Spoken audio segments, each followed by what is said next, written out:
Let's do this!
Hello, Ritchie. Hello.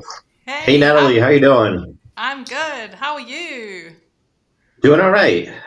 Thanks, everybody, for tuning in for the pre-show. Me and Natalie are going to have a little chit-chat, and so feel free to ask us questions, talk about whatever you want to in the comments, and we'll discuss it if you have anything you want to know about or learn about or ask or whatever. This is a great time to type it in there and let us know, and we'll get to it. Exactly. I can tell you're on fire today, Ritchie. It's really awesome. It's great. And Björn's here. Hello, Björn Yeah. from Dubai. That's quite interesting. It's good to have you here, Yeah. Björn. Hi, Bjorn. Oh, and William's also here. Okay, he thought that vintage aquacolor was really challenging. That's really cool feedback. I think thanks to everyone, first of all, is in order for everyone who did submit images. I didn't notice there were quite a few that came in late, so I was already wondering if maybe this recipe wasn't everybody's favorite. What do you think, Ritchie? I think it is challenging. You gotta really embrace the blacks and the darker look of it, and I think it can produce really nice images, but it's not a recipe that's for like every situation, every subject. So yeah, I could definitely see it being a challenging one to use. Yes, absolutely. And Christopher here is saying he's asking rather, I should say, if we're here for the summit. Yeah, today I think all the platforms were buzzing with news about and Hmm. announcements about the summit. We are going to take that as our challenge to be done just in time so that everyone can hop over and watch as the summit starts. Don't we always like to set ourselves a bit of a challenge, Ritchie? Yep. While And so this is Simon's, the X Summit pre-show. it is, absolutely. And Simon's saying hello from Göttingen. Hello, Simon. Hello. It's really cool to have you here with us as well. And Millie is tuning in from Philadelphia. Very awesome. It's Hi. great to have you here. And Millie's new. Welcome to the show. Do they just show images or give the recipe? Or was this a recipe from the app? Okay, Millie, it's really cool to have you with us. We will explain everything as we go into the main show. You are at the moment in our pre-show, where we just have a bit of a chit-chat and get warmed up. That's why we're in black and white. We start off with the slideshow that you saw. Those were all images taken with the recipe that we introduced in the previous show. So if you haven't seen that yet, you've got quite a few episodes to do some catching up on. We will discuss it a little bit more during the show and then introduce a new recipe. So stick with us. There's lots to chat about. Yes, and Hello, we've got David. David back. Greetings back to you, David. It's awesome to have you here. David's been a live guest on our show 2 months ago. So it's really, really cool to have you here as well, David. And a lot of people already here. That's really cool. Robert, Yeah, it's hello, amazing. Robert. Yes, very nice to have you here with us as well. And thank you for your submissions. It's really awesome. So, yeah, so before everyone started tuning in here, we were talking about vintage aqua color to be a little bit challenging and not to everyone's taste. So, we will see how that goes further on in the show. Simon agrees. He also thinks it was very challenging, especially for portraits. Yes, absolutely. But you just wait. We've got possibly quite the cure for you a little bit later on in the main show. So there is a bit of method in the madness, I think, I hope. Yeah, So, and yeah. I hope that the challenge of it is found to be something that helps you, right? When things are difficult, you have to work through them. You can grow from that. So, even if this recipe you found it challenging, I hope it helped you in some way. Understand your camera better, or to learn something or experience something that you didn't experience before. I hope. Yes, yeah. It's all about trial and error and to learn something Hmm. new. So I think it's quite nice to, have a recipe to pick one out of so many different ones, and then you can really focus on it and see what you like about it or what you don't like about it, so that you know, well, maybe, who knows, maybe it's a blessing in disguise that you say, well, vintage aquacolor, no, it's not for me. So I don't have to, you know, I can focus on the 249 other ones. Yeah. Basically. Yep. And Kendra is with us as well. Hello, Kendra. Good to have you Hello. back. How are things over there in, I think, sunny California? Is that right? It's really great to have people come back. Oh, and Enrico's here from sunny Italy. Hello. Also really cool. How are temperatures by you, Ritchie? Are they slowly letting Oh, up or not yet? no, not yet. No, it's I don't know, roughly 110 ish. Okay, that's a So lot. yeah, it's still the heat of summer. All Probably right. for close to another month. And Dan Ellen is here from New York, from the Hello, Buzz. Dan.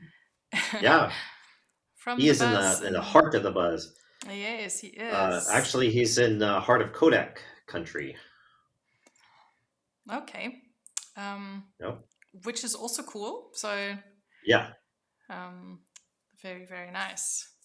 Um, I have a quick question for you, though, Ritchie. Sure. And I hope that the viewers agree with me, but I picked up that you've written, you know, quite a bit recently about a new camera that you purchased. Mm-hmm. And, you know, in light with the X Summit coming up and new cameras being Mm-hmm. announced, etc., you have a kind of like a new love affair going on here with the X70, I believe. There We it have it right is. here. Yep. Yes, very nice. So I want to know. I've read what you've written and Mm-hmm. wanted to find out what is the most. You know, what is it? You know, like in a nutshell, like in one sentence, um, why you think the X70 is so great and why you are, you know, probably in vain hoping for today an X80 being announced. The what makes this camera right here special is that it fits into your pocket, and there are the XE4 is pretty small. You put a pancake lens on it. If your pocket's big enough, it'll fit into it. But this one doesn't need a big pocket to fit into. It's small enough; it'll fit in your pants pocket or wherever, so you can carry it everywhere, like literally everywhere. And that's what I've been doing with it. Is literally if I'm going to the grocery store, if I'm going to check the mail, whatever it is I have Mm, it. And there are other cameras that are also small, carry everywhere type cameras. But what makes this one unique from those is the I don't know if we can see it there, but it has the shutter knob and the dials and all the traditional controls of my other Fujifilm cameras, right? A lot of the other pocket cameras, really almost all of the other pocket cameras don't have that. So that's what makes this one unique. okay. And you don't miss the viewfinder at all? I don't personally. I understand that that's a big deal for some people because the LCD is hard to see. What makes it easier is that the screen does, it's like the XE4, the Mm-hmm. screen moves all around all sorts of Yeah. directions. So if there's glare on it, you can move it and then the glare's gone. All right. Interesting. So, I do have to say though, there's been a number of times that I've gone like this, and then I'm like, oh yeah. yeah, I just wanted to say because that actually happened to me this is Yeah. now a little while ago, when I tried out an XA7. I Hmm. constantly took it to my face. I'm definitely a Yep. viewfinder shooter, so Yeah. I don't share quite the same excitement about that camera as you do. I But I I I think if they did make another one, simply having like a shoe mount adapter that you could then look through, something mm, like that would work. yeah, I'm quite curious to find out what the viewers are thinking. Everyone, um, watching what kind of camera your favorite camera is. and why that is so. So if you have something, you want to share there with us, you're more than welcome to give it to us in the comments. If you've got any questions regarding that, please don't be shy. Ask away. This is why we're here. It's not only because Ritchie and I love talking to each other so very much, but we want to include you, and we want to make sure that if you have questions, if there's something you need help with, that we get to answer those questions. Yep. And I got a question for you, Nathalie. I guess we could talk to Bjorn, though. Yes. He also thinks it's a great camera. Yeah. He thinks the X100 is often just a little bit too big. I think that's really interesting because out of all the, I've never actually thought that any of the Fujifilm cameras is too big, even though I've now been with the system for a long time. But, different strokes for different folks, so that's cool. Yeah. That's exactly what's going to happen. It's already expensive. I mean, I've seen some for $1,000, a used 6-year-old X70 selling for $300 more than the MSRP was when it came out. And that's pretty wild. That's pretty, and it just shows that the people who have them really like them, and the people who don't have them really want them. Yes. Robert agrees with me here. There you go. Yeah. All right. And hello, Vintage Inside Photography. He did street photography with the Kodak Tame 400, nostalgia, color, and vintage negative recipes. Absolutely beautiful. Thank you. Oh, that's awesome. Yeah, that's great. Work, that's awesome. Ritchie. I'm just happy to be helpful, honestly. If I can help somebody's photography in some way like that, I'm really honored. Awesome. Thank you so much for sharing. I have to apologize if my video quality is coming out pretty poorly. I don't know if it looks like that to the YouTube, but for some reason my internet connection seems to be on the fritz. Yeah, we've been trying to get the handle on this before we started the live stream, but as always, live is live, and there's always something that happens. And Björn says it looks good on YouTube, so that's cool. So maybe this is just that's great. The monitors that we are looking at, so that would be fantastic. And if that is the case, then I don't need to apologize. But at the same time, who knows what's still ahead? So please bear with us. We are live and something can go wrong, but we are trying our best to get it smoothed out if any bug comes our way. So my question to you, do we have time before our trivia question? Let's do the trivia question. Yes, I think so. Let's quickly do the trivia question, and then we can move on to other questions. Okay, our trivia question for today is: what percentage of all photos are taken on smartphones? Okay, that's a good one. That is a really good one. This question, like the others that we use in the show, also in previous episodes, is taken from what's called the photography trivia deck. It is something that I picked up of the Rocky Nook a little while ago. If anyone is into trivia, it is a really cool game that can be played. So we just try and keep it lighthearted and entertaining. Ritchie, do you have a guess of a percentage what this could possibly be? I'm going to go really high. I'm going to say it's 82%. That's my guess, 82%. Okay, 82. That's really cool. I thought probably even more than that. Robert's with you. He is on 85%. Thank you for your guess, Robert. I think I'm gonna lock mine in on 90, just because I roll that way today. If you have any guesses, please let us know. Björn is with me on 90%. Yeah. All right, that's cool. Any other guesses? I'll put a little plug for Ritchie Cam here. So if you are taking your photos on your iPhone, use Ritchie Cam. Yes. So, Ritchie, you're in the pound seat because you're like, I really don't mind. As long as it's either the app or the app, I'm good. Yeah. So you win either way. That's really cool. Okay, Oh, we have Randy 97%. with the guess of 97. All right. All right. That's really cool. Okay, so we have 82, 85, 90, and 97. Can I hear more? Can I hear more? Yeah, there you David's go. also on 90. All right, cool. This is a really I thought I was interesting guessing question. high, but now I'm guessing mine's a low number. Same. Yeah, so we'll see just now. So please carry on guessing. That's really cool. We have a few more minutes, so you can check. Just don't cheat and ask Google.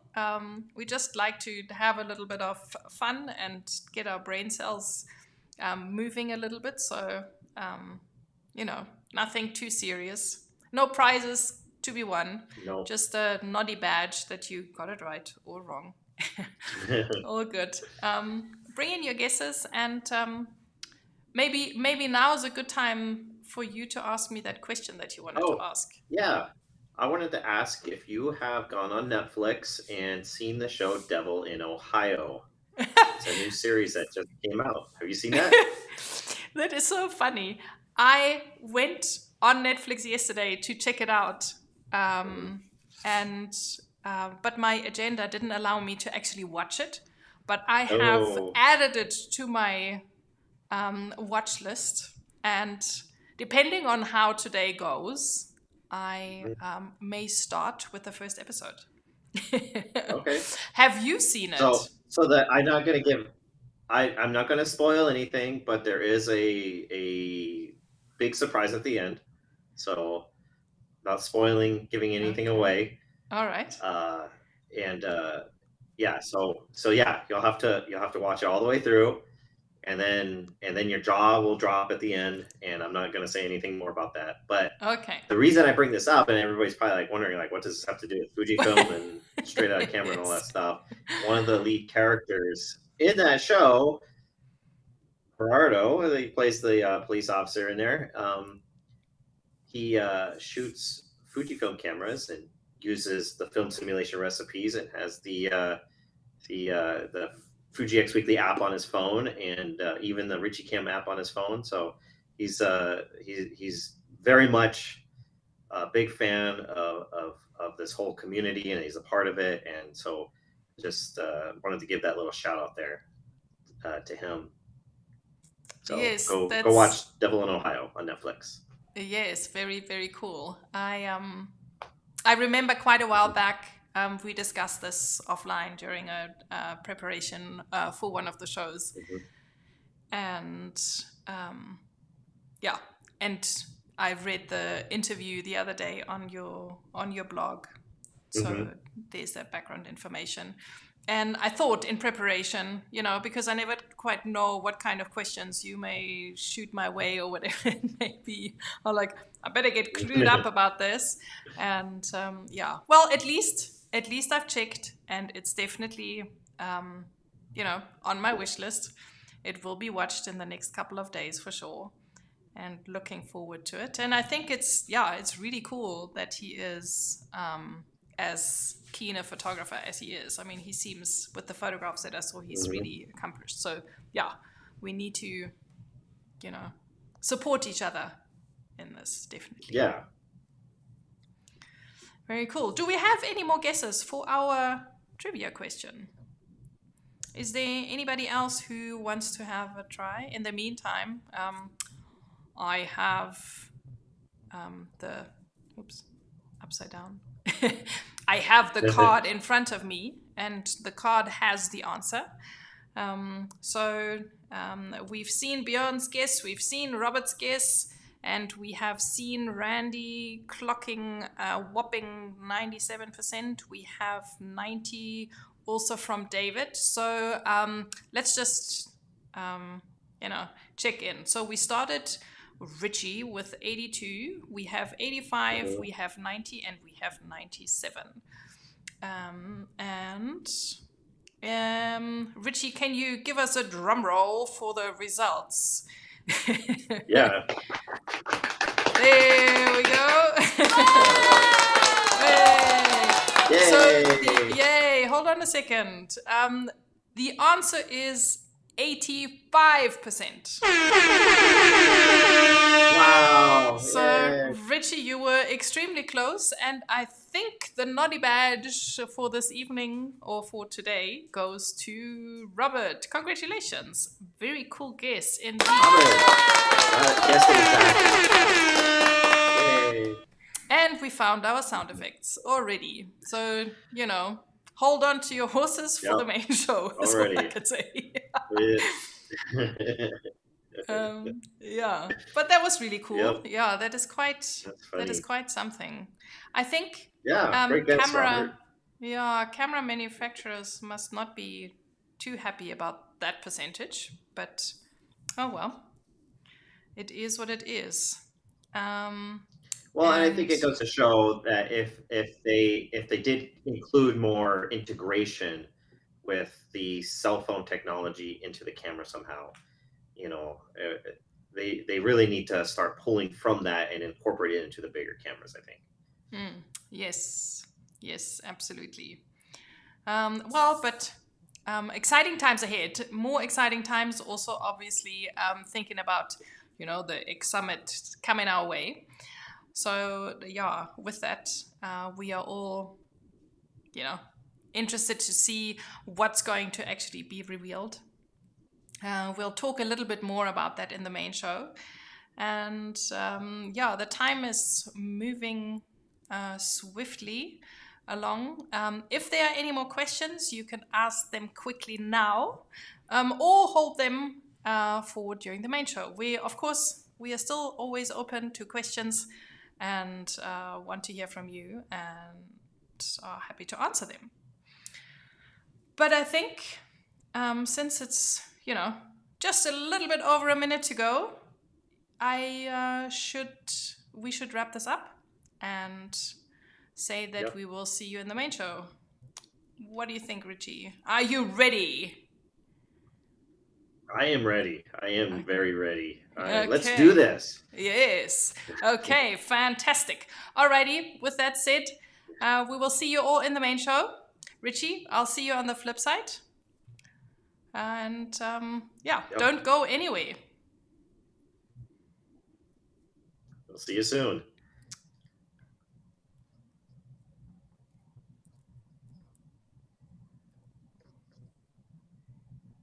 Very soon. Yes, very, very soon. As we watch the clock. Yes. Countdown here. Counting down. Any moment. Counting down. Any moment now. Yes. Going. Let's do this. Good.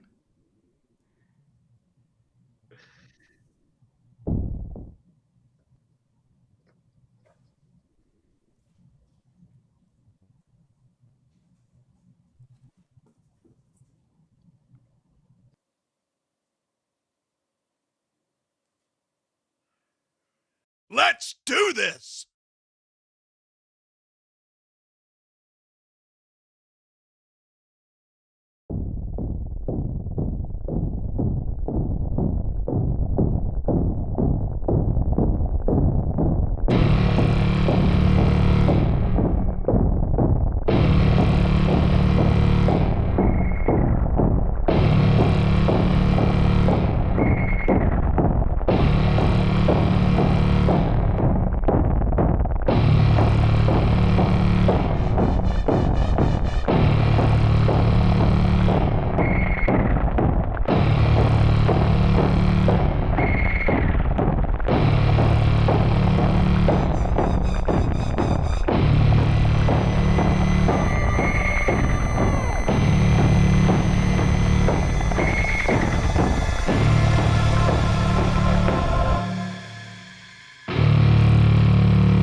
Hello. Welcome to another show of SOOC, where we do and talk about everything straight out of camera.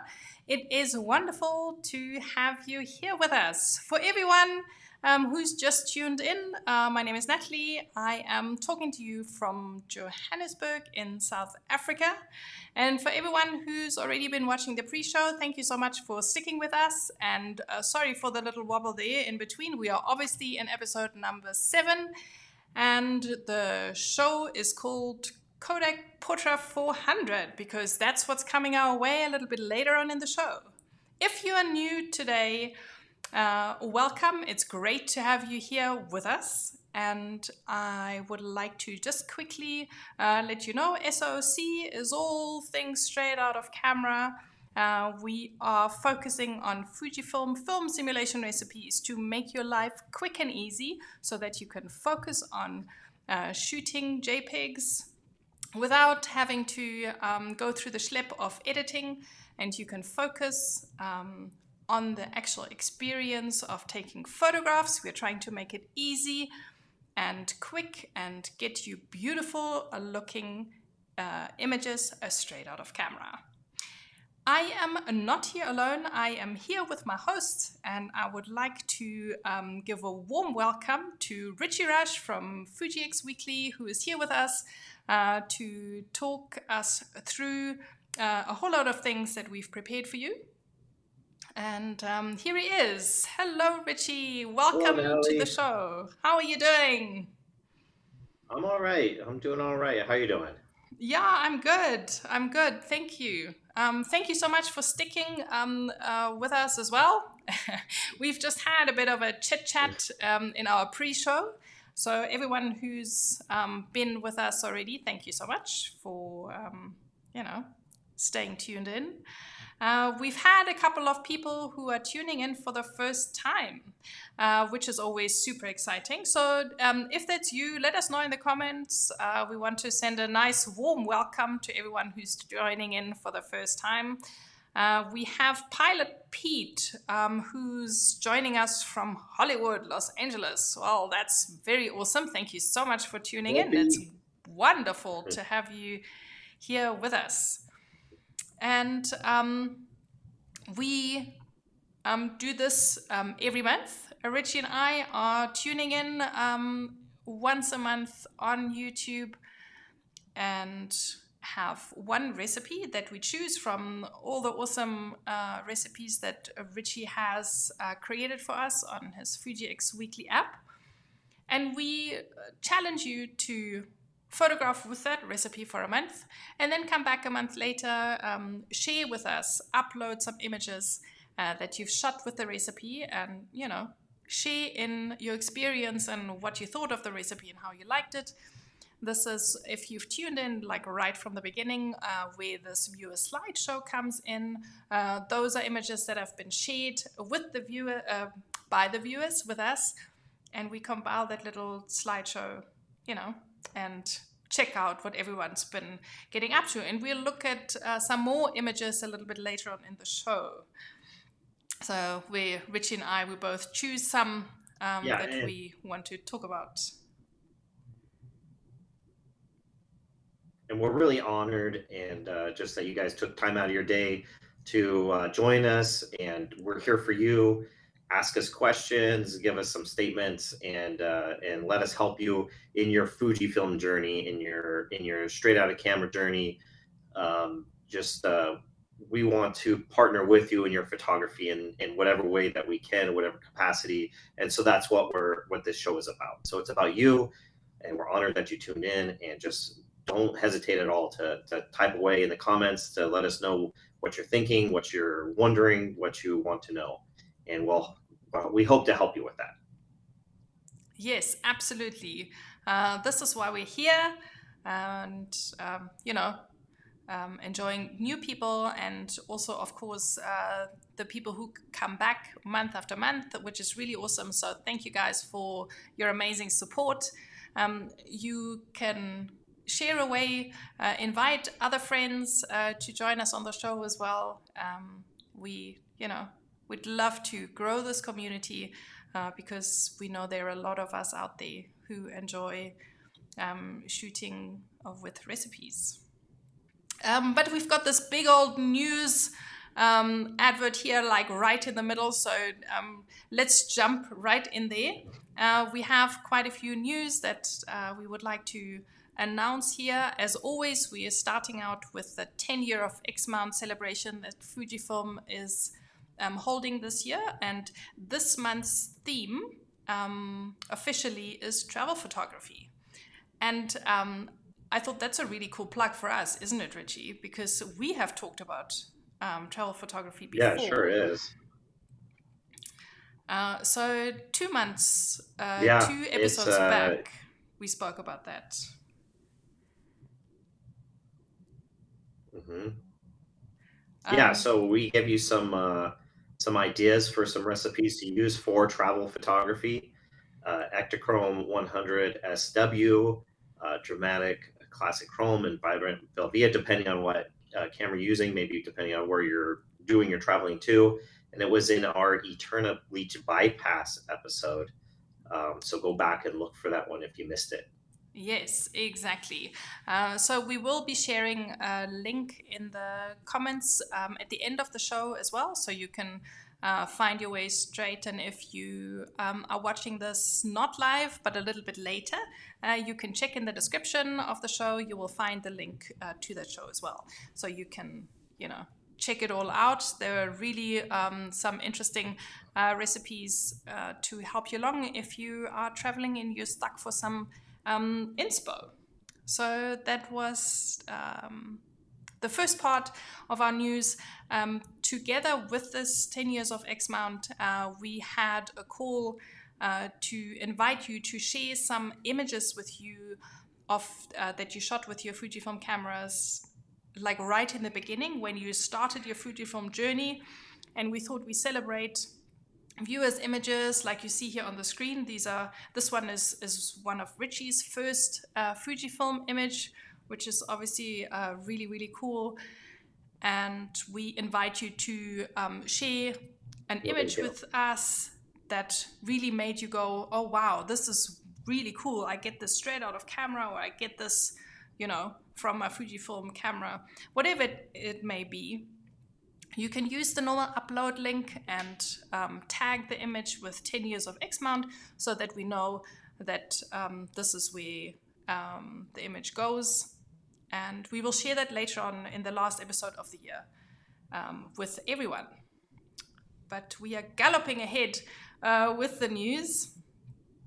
So I think let's just go there while we had it on the screen. And everyone's been talking about this. And we've chatted a little bit about this already also in the pre-show. So, the big news, the Fujifilm X Summit coming in less than an hour's time.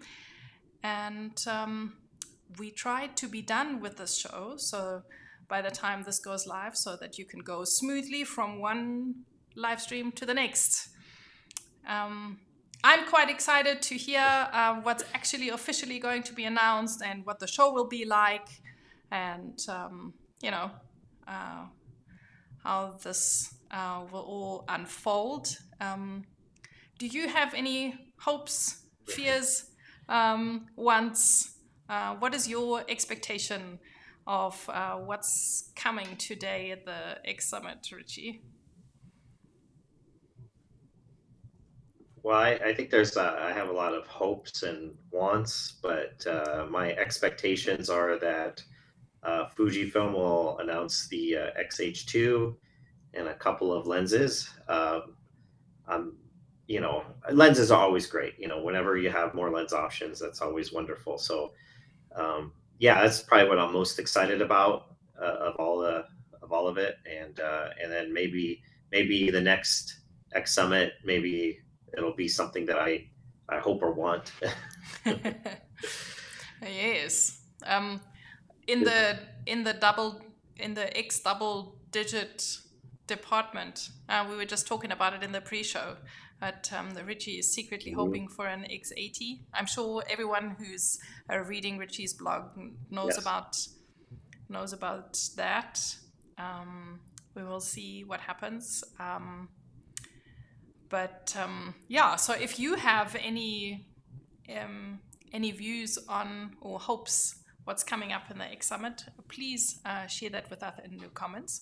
Or if you have any other questions, you're more than welcome to ask us anytime during the show. If we don't answer your question straight away when you ask it, we will make time at the end of the show to do so. We will, the team in the background is holding whatever questions. If, we don't have the time right now, we will answer them at the end. So don't despair, don't go anywhere. We will answer your question no matter what it may be.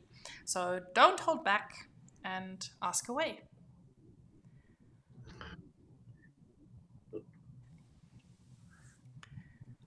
And if you have any comments, and sometimes we don't get to a question. I was going to say just that we don't have, if we don't answer the question in the show, sometimes we will answer it in a future show, a future episode.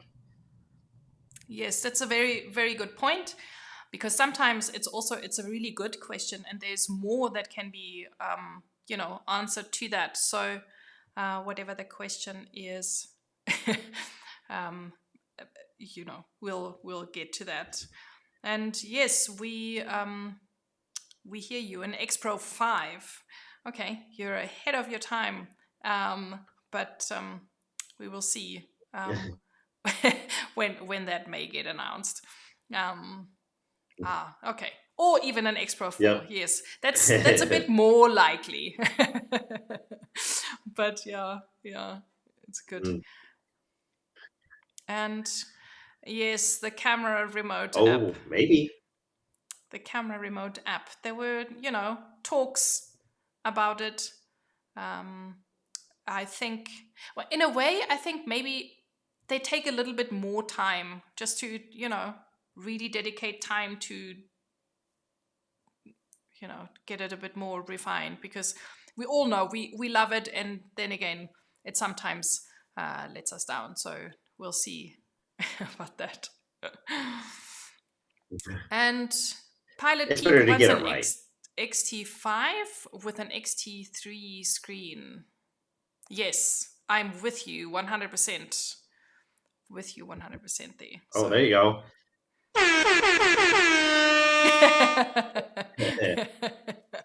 That would be incredible. I'm sure. Fujifilm just needs to contact me. You're saying you would be open for suggestions there? Yes, absolutely. Very cool. I just quickly want to throw in there for a second. There is a bit of a delay between Ritchie and I, and we try to attend to it. We are not quite sure where it comes from. It's again something that live productions bring with them. And so if we are stumbling over each other's words once in a while, please forgive us. It's because, my voice hasn't quite traveled all the way to Ritchie yet by the time he starts speaking, or vice versa. But we're trying. I have about a 7-second delay right now, which is pretty crazy.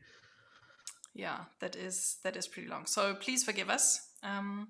But yeah, be that as it may, we can move on to another news item that I just quickly wanted to mention, because it's a really, really cool project that's coming up this Saturday, 10th of September, especially for everyone who's keen on street photography. It's the 24-hour project. We've mentioned it before in a show. It is a really cool project, and it also serves a really good purpose. So go and support it. You can go to the website 24hourproject.org and you can read more about it. It's really, really simple, the way you can get involved. You just, it's a group all over the world. There are many groups, but you can do this yourself. All you need to do is stay awake for 24 hours, and you start shooting one image every hour from midnight on the Saturday, the 10th of September, and you submit them to the Instagram page There are all the instructions on the website. Go read up on it. They have, hashtags, etc., that you add when you post.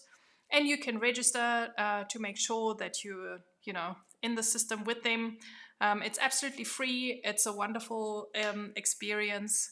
We'll put the link also in the comments. And I've participated twice and have written a bit of blog posts about it. So you're more than welcome to check those out and see, how my 24 hours went. I'll share those links as well. And yes, Björn also shared in that 24-hour project. He loved it. But yes, 24 hours is a long time. It's really interesting. We have someone tuning in from India. That's really cool. Thank you so much for joining us. And I wanted to say, Ritchie, have you ever done a photo marathon like that before? No, I never have. Just never participated in something quite like that. Yeah, it's pretty. It takes a lot of stamina, I would think. Yes, it does. But I could think of like a 24 recipe marathon, one recipe per hour. Yeah. So that could be really cool. Anyway, go check it out. That's a good way to incorporate both.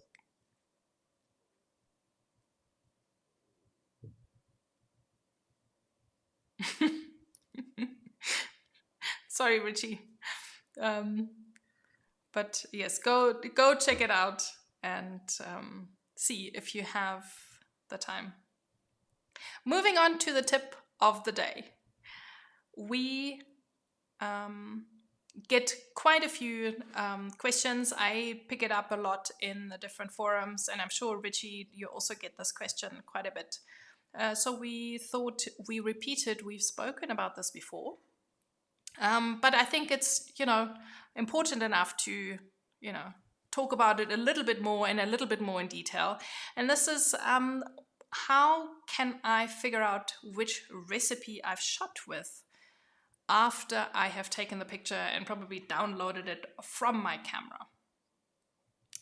So the first thing is, even though you save the name of the recipe in the camera, but the JPEG does not hold that in the EXIF, which is, where the problem kind of comes in, where you need to stay organized, as we want to put it.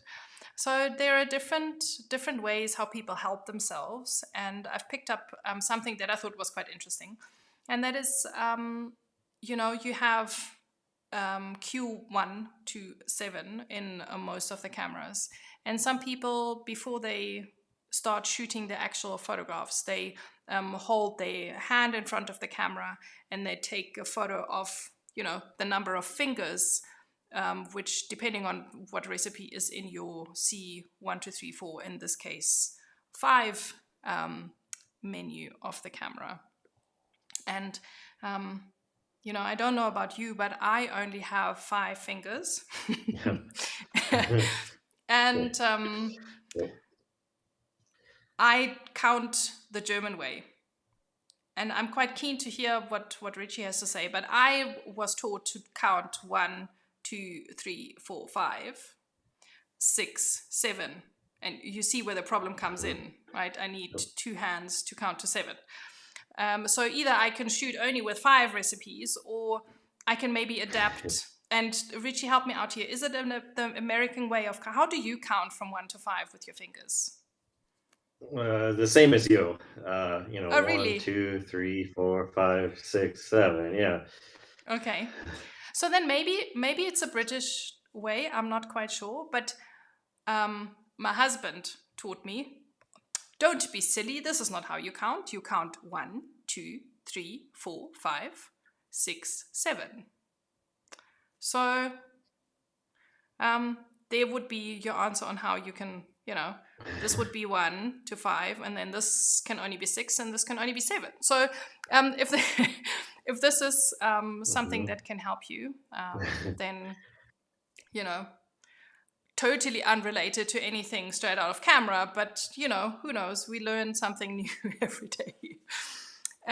So this is a cool way. So the way that this would work.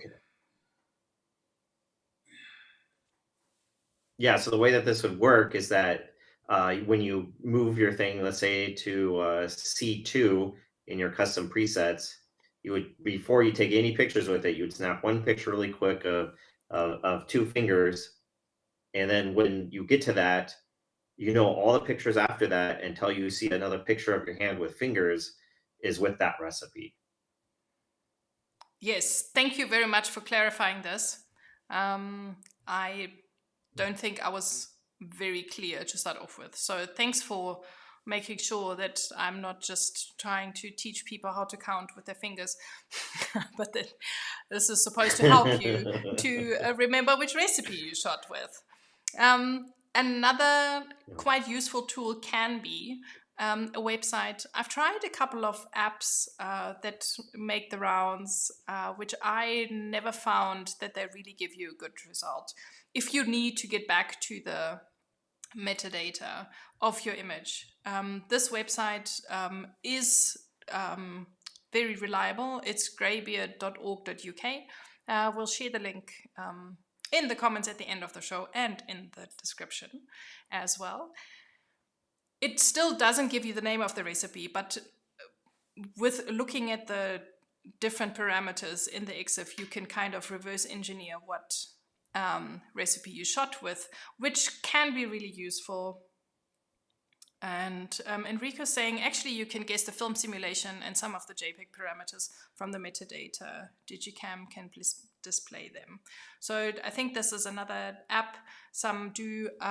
You can, if the JPEG is still in the camera, I should say, then it's a lot easier, because then you will see those same parameters that you see that the website, for example, gives you. But I guess it's more the case if you've downloaded the JPEGs already and you want to find out more about the JPEG. Be that as it may, all those are ways that can help you out if you lost your way. But we're here to try and teach you to be more efficient and to spend less time behind the computer. So I suggested something already last year when Ritchie and I think it was in the second episode or something, when I started shooting with JPEGs, and I just took a photograph of the recipe from the Fuji X Wiki app, and all the images thereafter are then shot with this recipe until I change the recipe, take another photograph of the new recipe, and then all the pictures thereafter are with that new recipe. And hello to Baltimore.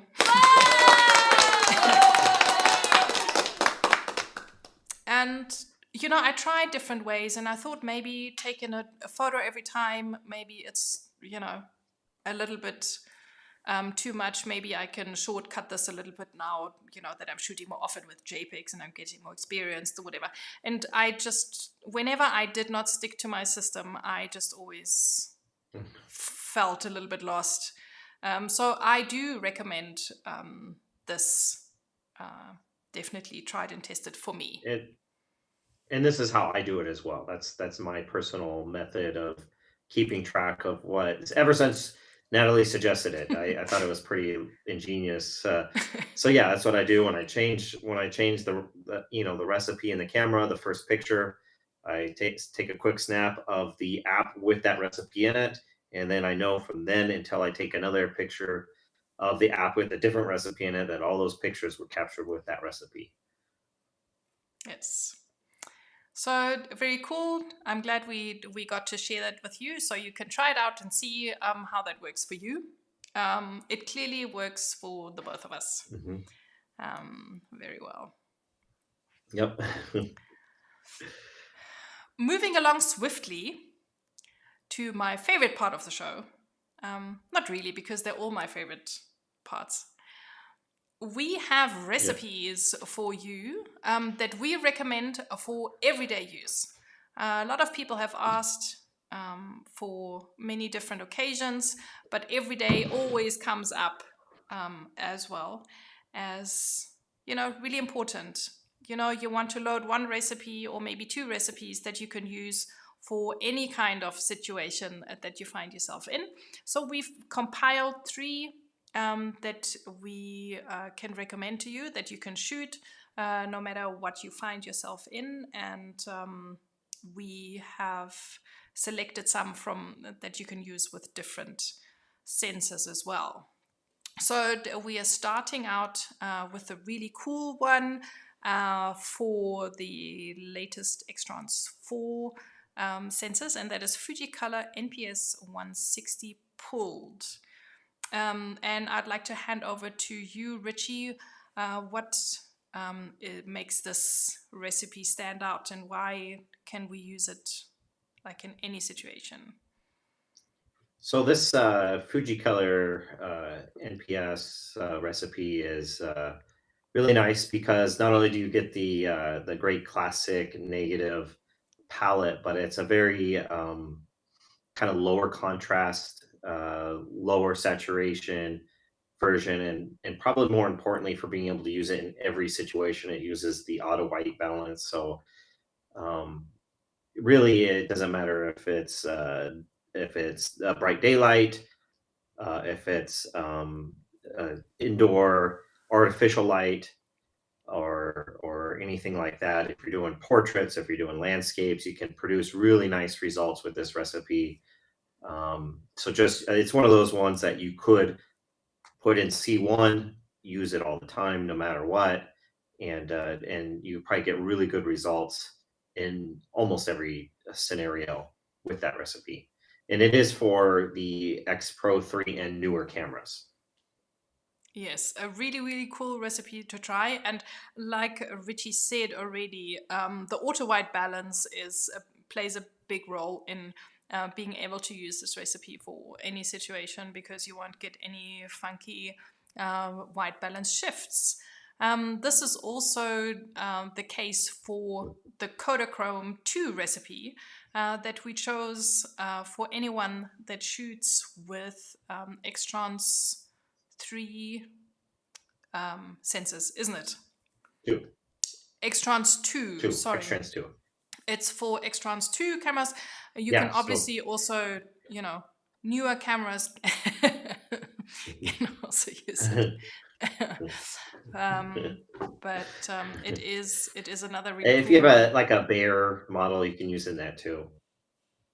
Excellent. So a really all-round recipe that will give you wonderful results.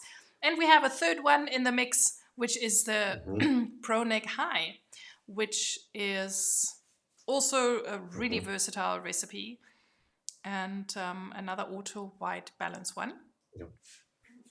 Um, And that one's for X-Trans 3, and you can use it in the XT3 and XT30 as well.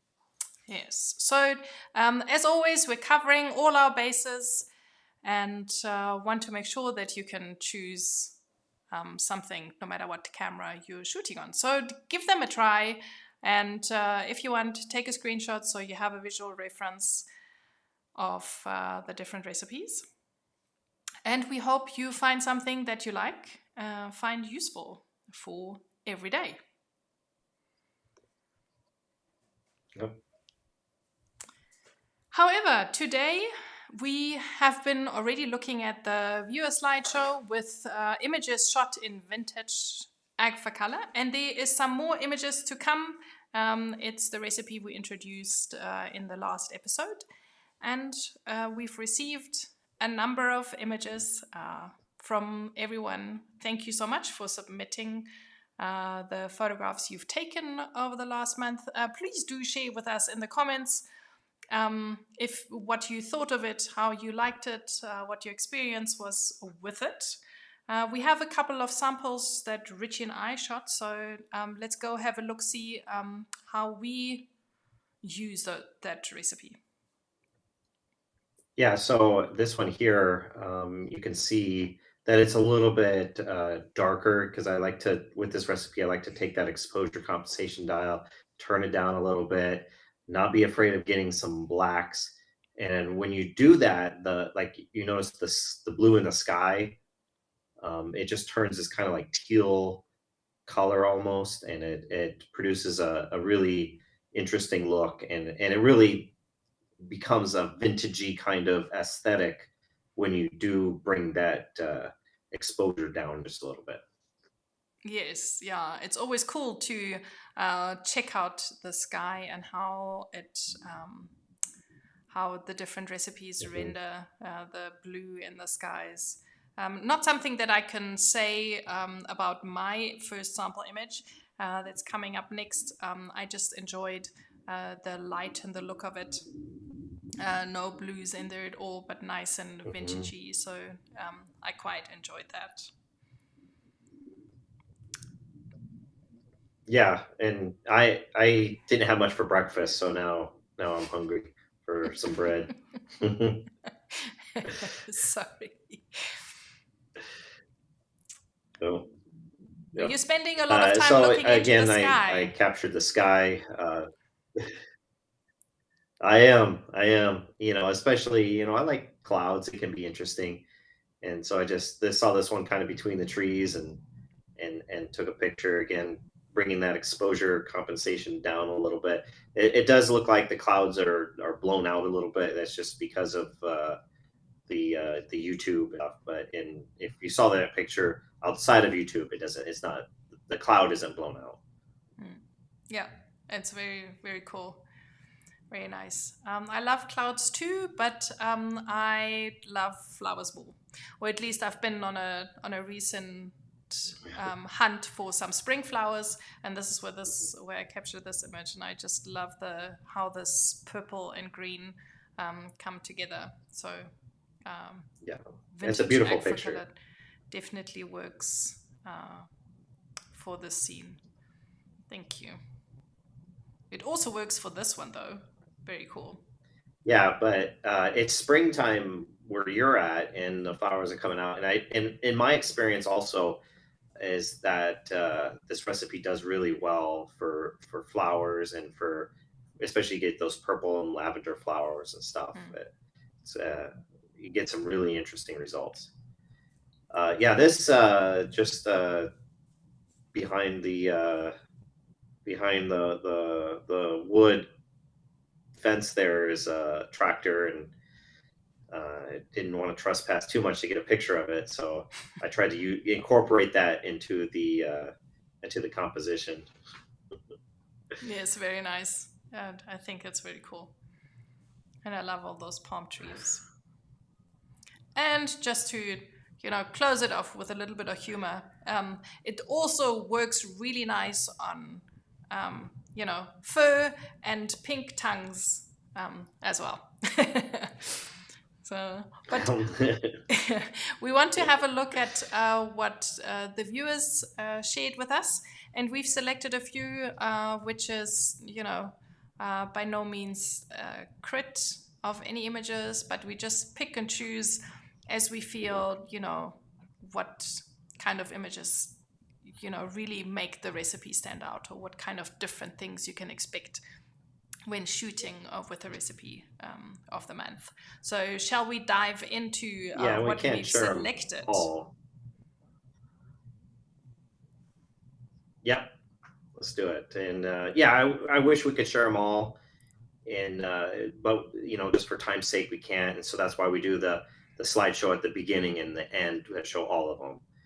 Um, but Philip submitted this picture here, an interesting little street scene, and I like the yellows and the blues. And this is actually probably turning up the exposure a little bit up on this recipe, and you can see how that's produces a lot different of a look that's like very bright, and I think it complements the colors that are there. Yes, it's a very nice, vibrant feel to this image. So thank you, Philip, for submitting that. And then on the contrary, we have the submission from Torsten. Thank you for sending in your image. I always love to, check out reds in different recipes as well. And here I think, as opposed to Philip's very bright image, here you can see the more muted look of the colors, and where the top half of the images could almost be monochrome, and then you see that muted red in the floor. So I thought that was a really good, and symmetry wise, a very cool captured image as well. So well done, Torsten. Thank you.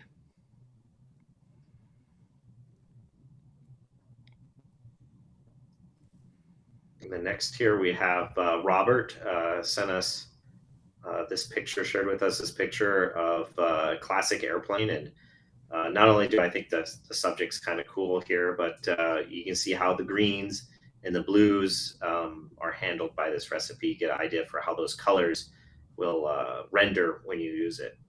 So thanks, Robert, for sending us this picture. Yes, thank you very much indeed. Our winner of our trivia in the pre-show. Thank you. Yay!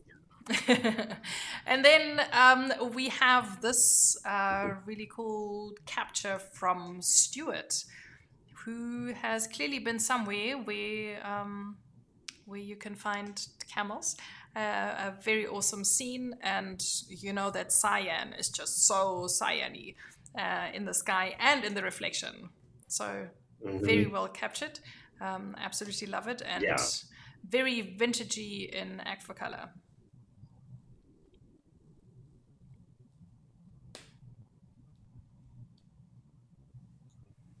And then Simon captured this image, just found some really extraordinary contrasty light with mostly a dark image here in the shadow, but just this very bright highlights.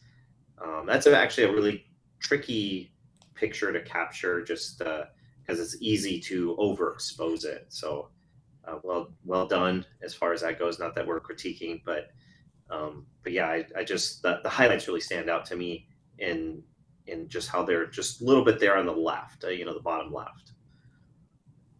Yes, yeah, definitely an interesting image indeed. And another very different take on the recipe. So thank you for sharing that. And then we also have a submission from Kim, who submitted for the first time. Thank you for finding us and for sharing your work with us. I have been trying to figure out what's going on in this image. I absolutely love the red and the blue and the reflections, so that's very nice. But I actually think this image is tilted, so I hope it is supposed to be tilted like that. Yeah, so thank you very much for sharing. It's a bit abstract. Yes, yeah, we're cool. We like a bit of abstract here and there. So thank you for your submission. And then we have one image left, and that is the image that we feel overall gives a really good representation of the recipe, and shows what you can expect and achieve, the kind of a look that you can get with the recipe that you we chose. So should we have a look at that one? Yes. Yay! It's about time that we have some more sound effects. Thank you so much, Dan, for sharing this image with us. They're overdue. Yes. Obviously the scene is really cool, and this graffiti is absolutely awesome. The way that it's captured, and then also the shadow, how it falls and everything, is a really interesting image. And what I absolutely love about it is that there is almost like every color in the spectrum in there, so you can really see how the recipe renders the different colors. So congratulations, and it's a great pleasure, Dan. Thank you for sharing the photo with us. Yes, that's very cool indeed. Okay, the mural at the skate park under a bridge in Rochester. Thank you so much for giving us that background information. And thanks to everyone who've submitted the images. Thank you so much, Robert. That's very kind. Extending the congrats. And if you haven't tuned in before the beginning, at the very beginning of the show, into the pre-show, we showed the slideshow of all the submissions that we've received, and we will show all those pictures again at the end of the show. So if you haven't caught them yet, you can catch them at the end. So, don't go anywhere. And definitely don't go anywhere now, because we have, we have a live guest with us today, which we're really super excited about. And we have Björn, who's been also very keen and eager in the comments already today. We are super excited to have you with us, Björn. Just a quick introduction before he comes on. He is also known as the Flying Photographer. He is very passionate about aviation, travel, and photography, which is a magic mix. He is an airline captain. He's based in Dubai. So he gets to travel the world, take photographs, and tell super awesome stories that he shares on his Instagram. And has a lot of experience. He's traveled over 90 countries, so that's really, really pretty amazing. But that's not all. Bjorn is a Belgian-born ex-photographer for Fujifilm Middle East, and he shoots street, travel, aerial, and aviation photography. So let's welcome Bjorn to our show. Yes, he's here with us. And, yes, yay! Hello. Here he is. How are you doing today, Björn? Okay. It's both Nathalie and a bit different for you, Ritchie. I guess it's truly an international show tonight, being on 3 different continents. So that makes it quite interesting. Thanks for the invitation. Yes, Amazing. indeed. It's absolutely awesome to have you with us. Thank you so much. Thanks for joining Thank us. you so much for sticking around in the green room behind the scenes while we are getting to this point in the show. Björn, you have been shooting Fujifilm for quite some time. You've been an extra photographer for a while now, but your journey started a little bit before then. How did you get to start shooting Fujifilm? Yeah, I was indeed an early adapter to the Fujifilm system. Basically, I've been shooting about a good 20 years now. Professionally, semi-professionally, if you want, doing quite a bit of commercial work on the side. Less so lately, but and it was about end of 2012, actually, just about 10 years ago, that I rented an XC1 camera here in Dubai for 3 days, thinking, I might as well give it a try. After day one, I basically immediately called up the guys and I said, I want one of these things. So I pre-ordered an XE1, which wasn't even available at the time. And that was the camera I basically started taking with me on trips around the world. The main reason being that the DSLR was just too big, too heavy, and I was often left behind. So obviously having a smaller camera with this new mirrorless system was quite a change. Eventually it also meant that I got rid of all my full frame DSLR stuff and then joined the X-Photographer program in, I believe, 2014 or 15. So that's been quite a while as well. It's been an exciting ride. Yeah, very nice, very nice amazing. indeed. And being on the show means that you also shoot JPEGs. Do you use? I do. Yeah. please go ahead. No, yeah. So basically, when I started traveling with a small camera, it was immediately obvious that the JPEGs were actually of a much better quality than just the average, especially at the time. I'm talking more than 10 years ago. The average DSLR JPEG, there was many more possibilities. I started traveling kind of and taking just pictures on the street, not really knowing what street photography was. It's kind of I took more and more until somebody said, Bjorn, you actually know that's a specific genre, which I wasn't even really aware about. Now, looking back, street photography is now a big part of the work I do. I do quite a bit of talks and workshops around street photography as well.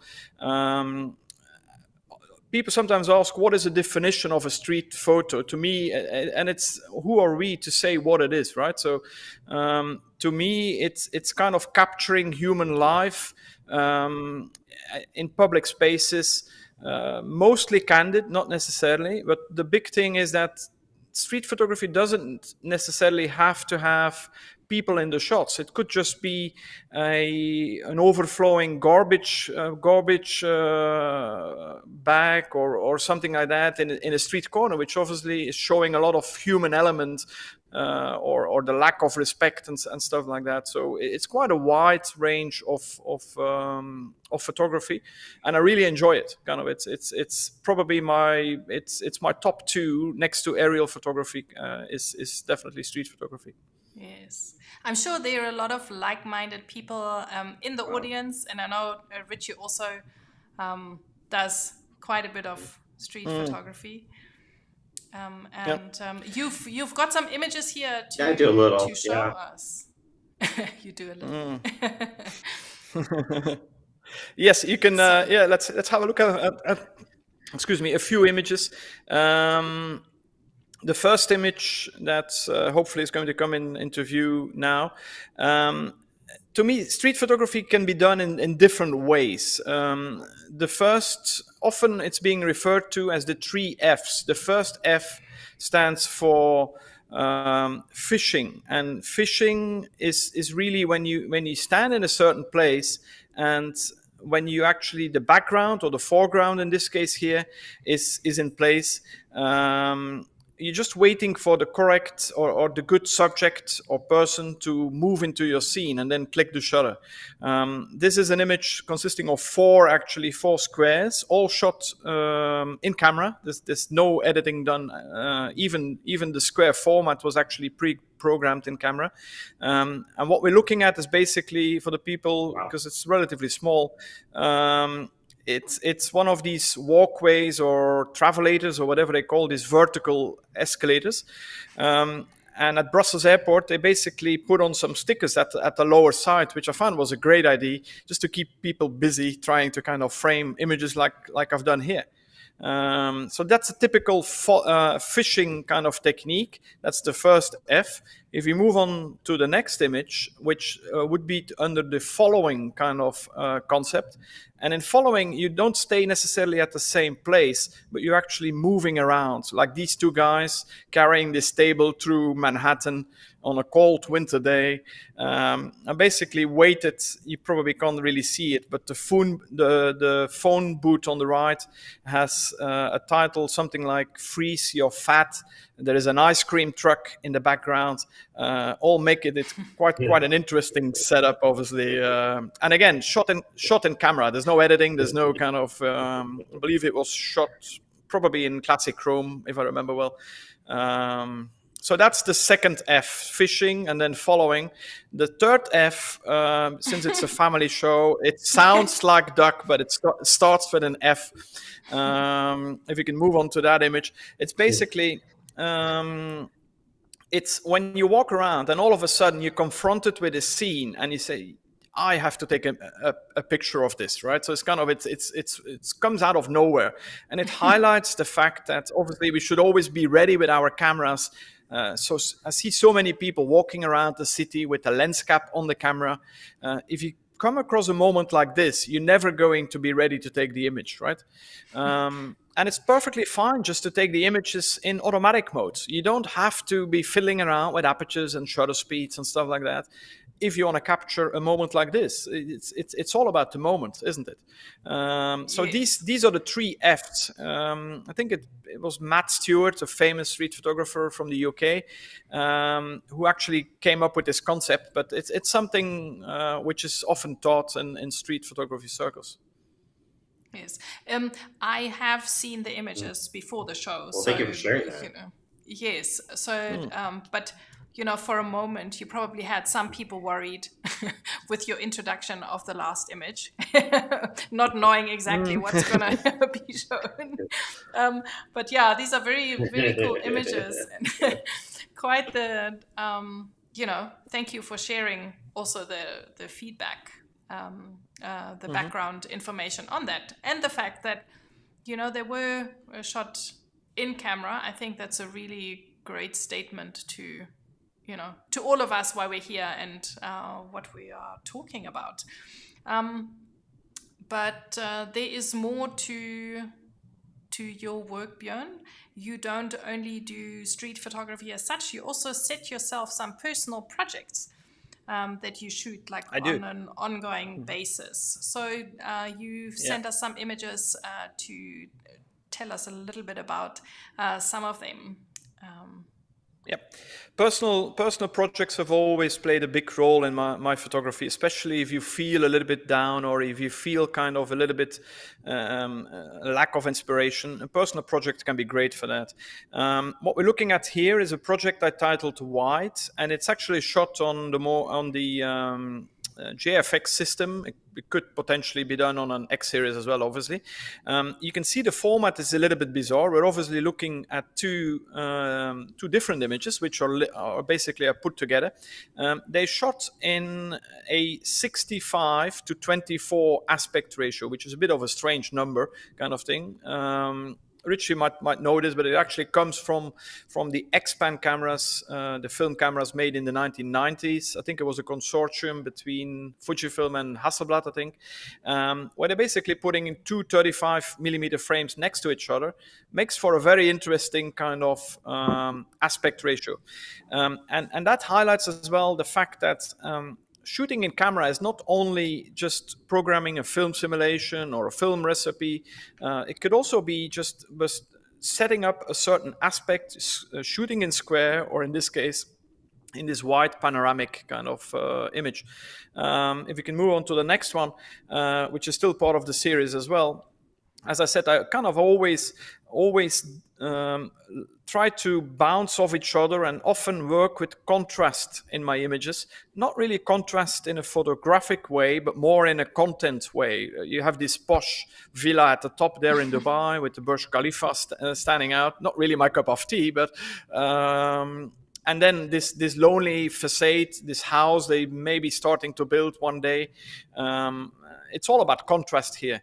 Again, a project which keeps on going, still hasn't really finished. And often with projects, you don't necessarily need an end date kind of thing. If we can move on to the next project, which is titled Sideways, that's a project that was started in COVID times when we're not allowed to go outside. We were allowed at some stage to do a little bit of driving.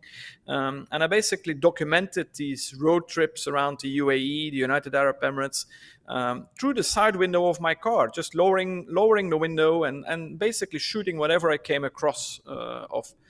Not really avoiding people because it was in COVID times. So the whole series, which consists now of more than 200, I think, images, don't contain a single human figure. They do contain some animals. If we can move on to the next one, even the mirror plays quite a big role as well. There's this funny, obviously misspelled no parking sign, which got my attention. And there's a whole bunch of different things, which again make for an interesting little project, I think.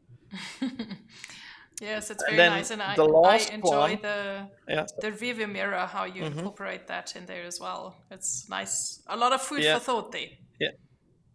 Yes, exactly. And the last one, there's more than that, but the last one I'll discuss here is basically what I titled Cloudscapes. I think it was Ritchie hinting at that he loves observing and shooting clouds. I do as well. And often it always comes to having a camera with you. This was shot on the side of the highway. I pulled over on the side, stuck my camera outside of the window, framed 2 or 3 shots, and kept on driving. If the camera wouldn't be next to me, obviously I would have missed that shot. And what I like here is obviously the shadow of that cloud being casted and kind of making a very interesting kind of line. And then the last image, which is a cloudscape image as well, again illustrates the fact of having a camera with you. Like we said before, the cloud is not blown out for real. It's typical YouTube kind of lower resolution, but underexposed, obviously, for this little bird with this thunderstorm in the background, making for quite just having a walk around the neighborhood and seeing what you can actually what you can capture. Yes. That's it. Very, very, very, very nice. Amazing pictures. Yeah, so the images are obviously fantastic, and I hope that, you know, with you going out and shooting quite a bit, that the fact that you can dial in some recipes into your camera and shoot straight out of camera helps you with your workflow. Absolutely, yeah. I mean, quite often in the early days of my shooting on Fujifilm system, what I was often doing is trying to mimic a JPEG using a RAW. But then in the end, you're actually asking yourself the question, why am I spending all this time here trying to kind of mimic something that I already have, right? And things like Fuji X Weekly, the recipes, thanks Ritchie, to kind of create the amazing work you've done. You're welcome. It's something I basically use every day. It's just a daily kind of habit of shooting in camera. I Thank was you. waiting for this one, yeah. So this sound effect went, I think it goes to both of you. Ritchie, for amazing work that you've done. Without, obviously, none of us would be here now. And Björn, thank you so much for sharing this. And like David says, thank you, David, for sharing this comment. Your website's full of great imagery, so go and check out Thanks, David. Björn's work also on Instagram. Very prolific, a lot of images. And I think... he's an ex-photographer for a reason. Yes, definitely. And Randy says, the wide aspect ratio is amazing. I'd like to experiment more with aspect ratios myself. I also love personal projects, but sometimes I'm left wondering what to do with them. Well, this is a really interesting point, actually, because I also think personal projects are amazing, especially when you're a working photographer. You need something that you do for yourself and with yourself. And we've spoke about it a little bit in preparation for the show, Björn and I, how, you know, you do end up with a finished result or an interim result with your photo books, isn't it? Yes. Björn? Yeah, I do. This is just another project. It's just a little sample of a book on street signs. To me, often when a project comes to a close, that's a good moment to actually put everything into a little book. A book I make for myself. It's not there to be sold or whatever. Sometimes I just give it to friends as a present, but it's almost like finishing the project off in the form of a book is actually a good way. Yes, I think that's really, really valuable information. I think we don't take enough time and focus on that. Sometimes our work is really important just for ourselves, and we, you know, don't go out there and make that effort. We always think, you know, the client needs to be served and needs to get that extra, extra time and extra work and extra effort from our side, but we don't give that back to ourselves. And I think with personal projects and printing photographs, printing books, and doing that, it really does, give back to ourselves, which, I could only recommend Absolutely. if you don't, to also do that a little bit Good. for yourself. Thank you very much. Thank you. Excellent. Thank you for sharing. Yes.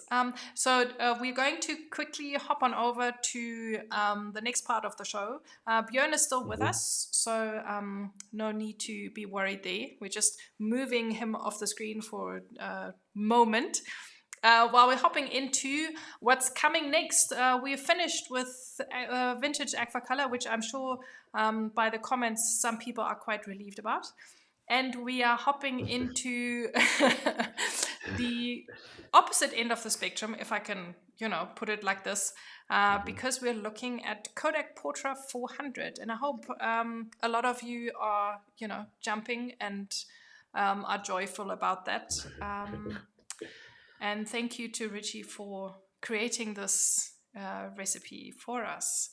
Do you have some, a little bit of a background to quickly explain to us about this recipe?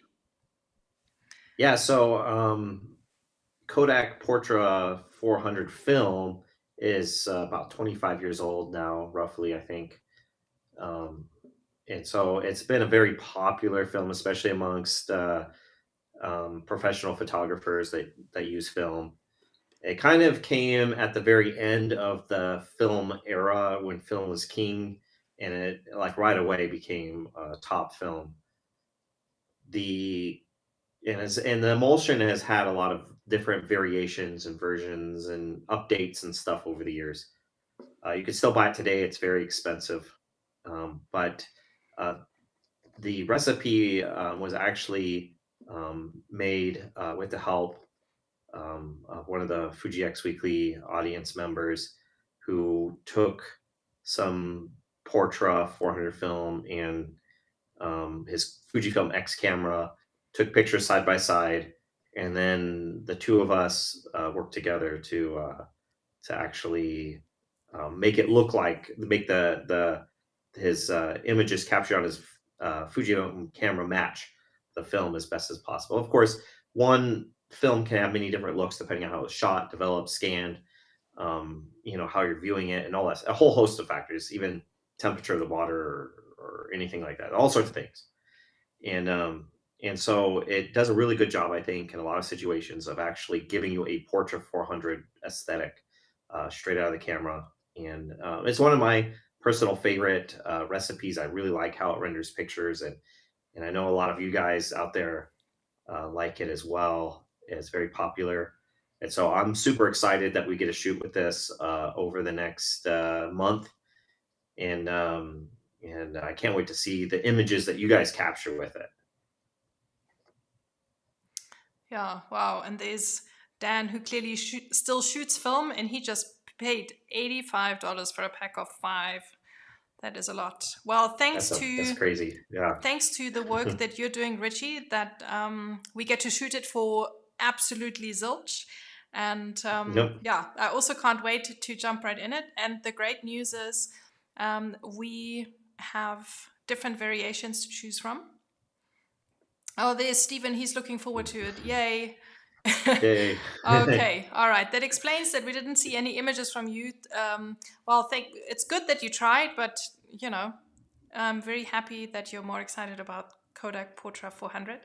And I'm sure you're not alone. There are different versions of the recipe Ritchie created, has been on this look for quite some time. And there is a version for the X-Trans 3, the X-Trans 4, and the XT3 and 30. So there is a lot of different versions to choose from. It doesn't matter which one you choose. We are very happy to receive any version from you when you upload and share them with us. So that's really cool. I'm looking forward to it. And I don't know about you, Ritchie, but I have the feeling I can hear the sigh of relief from the audience. They're like, yeah, goodness, this vintagey stuff is behind us. And we can move on to less greener pastures, should I say. So So yeah, but to go back and just to clarify, just so it's understood by everybody, there's a version for the newer X-Trans for cameras X Pro 3 and newer. There's a version that's for the XT3 and XT30, and then there's the original version that I made a while ago that's for X-Trans 3, and you can use any of those, whichever one matches the camera that you have. Go ahead and shoot with that recipe and share your pictures with us, and we're happy to see them and looking forward to it. Yes, exactly. And to get this party started, we have Björn still waiting with us, and he shot some images with the recipe already, and he wants to share them with us and, share a little bit in his experience and what he thought of the recipe. So when we're ready, there you are. Welcome back. Yeah. Thank you. Let's have a look at the images that you shot with it. What did you think of the recipe? Like what you guys said already, I think it's a very versatile. Unlike the previous one, it's a very versatile film recipe, which the name Portra is obviously it's aimed at giving good skin colors and stuff like that, and taking portraits. But it's very versatile, and it can be used in all kinds of scenes. This, for example, was shot in Paris, again using the square format, no editing done. And what I really like about it as well is if the light is right, especially if you underexpose a little bit, is the quality of these blues and the red of this. It's basically a no parking sign painted on a garage door, quite creatively actually, in two different kind of ways. But it's it's the reds and blues are just kind of amazing if the light is right. Yes. On the next image, that one was shot in Dubai. What I like here is, unlike some of the darker contrast kind of film recipes, this has quite a broad dynamic range. So even we're looking at some quite harsh sunlight and some shadows. I didn't change anything here again. This is what was framed before. The dynamic range is actually very good, and I like this little gold feel to it. It's almost a little bit what is it called, the nostalgic negative that we find on the JFX cameras. It sometimes reminds me a little bit of that. The image is quite an interesting from a conceptual point. Is basically on the left hand side they're advertising for very cheap rooms, even bed spaces, and on the right hand side is a jewelry shop selling gold, obviously next to each other. I often refer to Dubai as the city of contrast, which makes it very interesting photography wise. Moving on to the next one, I think that's a person shot a street photo, if you want, somebody taking I don't know what it is, it looks like a dustbin or something, for a walk in Paris. Again, the colors, although the blues and what I'm trying to show here is that the reds and the blues are not always the same. This, compared to the first image, especially if you don't underexpose, then they can be quite muted. They can have a little bit of a pastel feel to it as well. And then the last image shows a little bit of a dreamy look to me, especially on the top bit of these images. It almost has a little bit of a glamour glow to it, kind of. Again, the reds are amazing. Yeah, so it's definitely a film recipe that will stay on my camera. I've given it already a fixed number, and it's not going to change for quite a while. I think I really want to go a little bit deeper. I had shot it a little bit before, but I must say that I didn't really go in. I probably didn't go deep enough or experiment enough. But it's very nice. I really enjoy it because of its versatility. How versatile it is. Can be used for plenty of different things. I didn't shoot it at night. I don't know, Ritchie, how it actually behaves at night, but that would be another project maybe to have a look at. That is a very interesting angle. If you like yellow. Okay. Yeah. Well, thank you. This was a really cool introduction to everything. I think that makes for lots of people getting very excited about it if they haven't been already. Yeah, but it is more of a daylight kind of a recipe. So yeah, but experimenting is always a good thing. So Experiment. Yep. yes, Exactly. I have shot it indoors recently. Yeah, so it's definitely something to be used with caution, I think. But I'm super excited, and yeah, so let's get shooting. Yes. All right. Well, thank you so much for all this insight. There's a comment from Robert coming in. He says we will see lots of US pictures next show. I guess Portra 400 is an evergreen and works so well in almost all situations. Yes, we will have a super long extended version of a slideshow. I can't wait. Bring it on. We're ready for the challenge. And at the end of the day, we want you guys to be shooting. And if you have discovered a new recipe to stay in your camera, then all the better. It's brilliant. Björn, thank you so much for all your time and for all the work that you've put into the preparation and for showing us the wonderful images. Please Thank you, do guys. connect. The pleasure has been mine. Yes, please do connect with Björn. His website is right here on the screen, and you can find him also on Instagram and Facebook. So do go and connect. We will share the links to the socials in the comments and also in the show description. But you will find him with his name on Instagram and Facebook as well. So thank you so much, Björn. It's been an absolute pleasure to have you. You have yourself. Thank you, Nathalie. Thank you, Ritchie. Thanks so much evening. for joining us. Yes. Thank you.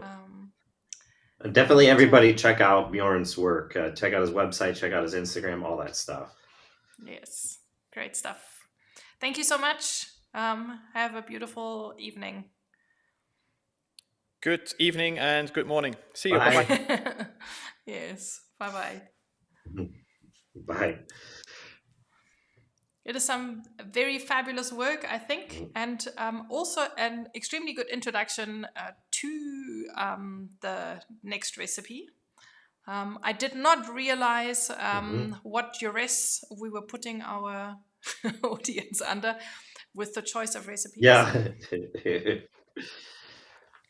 Well, sometimes it's good to be challenged, Yes, I think so.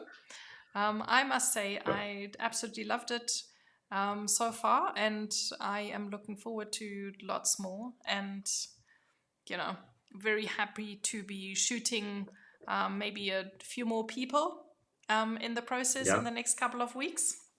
So probably get a lot more portraits. Yes. And I know a couple of photographers that use the Portra 400 recipe professionally for their portrait work. Yes. I'm definitely going to give it a go, and I hope the viewers will too. So it's gonna be good. But what's not so good is the fact that we are a little bit, over time, and we don't want to lose any of the viewers to the X Summit. So let's quickly head on over to the next part of the show. Before we go there, though, please make sure that you note down the upload link, although we do share it everywhere and anywhere. But this is where you will share your many images with us, and you need to upload them by Tuesday, the 18th of October. The next show will be held on the 20th of October, so it's a little bit unusual. It's the third Thursday of the month. I've got some good family business to take care of. So we are only broadcasting again on the 20th of October. So you've got an extra week, which is fantastic because you will enjoy Kodak Portra 400 clearly so very much that you will, be shooting for You get an extra week. a long time. Exactly. And if you have any questions, if we've missed something so far, if there are any more comments, please do bring them along. And Robert says, I hope availability of Fujifilm cameras picks up again. All right, the XE4 and the XF27 on pre-order for 2 months already. Yes, so it's been a bit of an issue worldwide, I guess. Let's hope that gets sorted out. The XE4 with the XF27, that's something to look forward to. Sorry that they're keeping you waiting for so long. It's amazing, so I hope it comes soon for you. Okay, and there we have, another winner. Portra 400 is saved in the XE4. So we are expecting to see lots of images from you come the next show. And then we have Pilot Pete, who says, have to share this with you. I've been shooting with the paid version of the Ritchie cam, and the app is amazing. The photos rival the best full-frame post-processed images. Straight SOOIP. Straight out of I like iPhone. it. Well, there you go, Ritchie. I like it. A bit of I gotta start a new hashtag. Yes. Yeah, that's very cool. Good creation. We like it. Well, there you go, Ritchie. Great stuff. And Simon says, till now, I have only experience with the Kodachrome 2, but I really like it. On X-Trans 2, the recipe Classic Chrome would be a perfect alternative if you prefer something more saturated. Yes, absolutely. That's very cool. And thank you for sharing. And an improvement to the Fuji X Weekly app, Ritchie. Can we have an option to filter out the recipe based on sensor and based on simulations? Recipes. Hold on. Yeah, you can. Yes. I don't know if you can see that on there, if it'll focus on it or not. Maybe. No, it's a bit blown out. You can't really make it out. But you definitely can. But that would be in the paid version of the app. Yes. So it's definitely available. It's a great tool, and there's other tools in there as well. Yes, absolutely. So, so I'm glad we could help you along there. And we have, speaking of that, a perfect segue into the next section where we are going to give away a 12-month subscription of the app so that you can filter those recipes. Yep. Let's do this. Yes, absolutely. So if you have submitted an image, you stand in line you enter the draw automatically, and you can win a 12-month subscription of the awesome Fuji X Weekly app. And we're going to head on over to our lucky wheel where we've, entered all the people's names who we received images from. And we're going to spin the wheel, and we will see who we can make a winner this time around. So let's head on over. There we are. There's our lucky wheel. And let's quickly go and spin it, and let's see who we can make a winner today. Keep your fingers crossed. Let's spin the wheel. Off we go. And there we are. There we are. There we are. And we say congratulations to Stuart Steele, who is our winner and is now the owner of a 12-month subscription of the Fuji X Weekly app. Please get in touch with us so that we can hook you up. Even if you already have a subscription or anything, just contact me, email me, contact me on Instagram, Facebook, send me a note somehow, some way, and we'll figure it out. We'll make it work. So just Stuart, take that step to contact me, and we'll figure it all out. Yes, exactly. And thank you so much for submitting. Thank you to everyone for submitting your images and for soldiering through on this recipe. We will do it again next month. I assume we may have more names on the wheel when we revisit this next month. And yeah, a big shout out to all of you. You are an absolutely awesome audience, and we would love to meet you more close up and personal. So please do come on the show. Björn showed us it's really not scary. You can do this too. It would be absolutely wonderful to hear your story and what makes you shoot JPEGs and your experiences. We would absolutely love to hear that. So if that sounds like anything that you'd be interested in, please send us comments, and if you want, you can comment with the hashtag SOOC live guest, so that we can pick up that conversation. And Björn saying if anyone has a question for him, you're more than welcome to contact him directly. Thank you so much, Björn. That's wonderful. Yeah, we didn't really have all that much time after all, but if you have any questions, shoot them his way, shoot them our way. We are all really keen to, connect and to grow this audience further. But with that said, we're at the end of another episode, and do you want to do the honors, Ritchie, so that we can send off the people to watch the rest of the summit?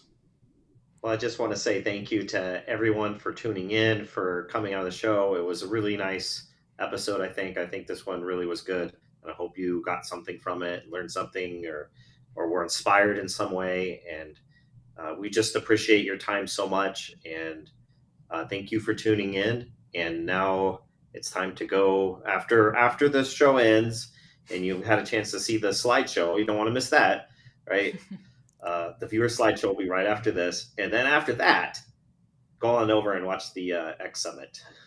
See what Fujifilm's announcing. Yes, absolutely. I couldn't have said it better myself, Ritchie. Thank you so much. It's been absolutely wonderful to be here, to connect with all of you. Thanks to all the viewers for all your continued support. You're amazing. Ritchie, thank you to you. All your time and effort is, really appreciated. We absolutely love it. I know you're very busy, and to take out this time is wonderful. So thank you for that.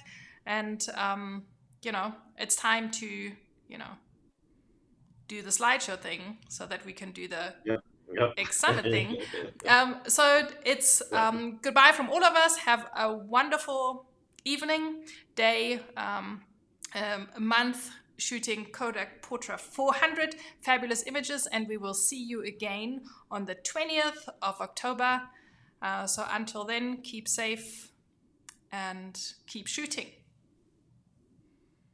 Bye, everyone. Bye, Nathalie. Goodbye, Ritchie. All the best.